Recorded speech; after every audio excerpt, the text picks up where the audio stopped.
Thank you so much for joining us this evening in person and online. I am Chandler Precht, the Director of External Affairs and Communications for our Sustainability graduate programs here at Columbia University.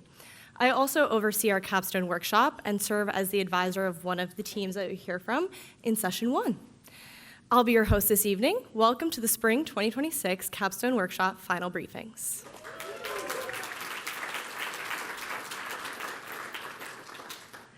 Our Capstone Workshop serves as the culminating educational experience for students in our Sustainability Management and Sustainability Science programs.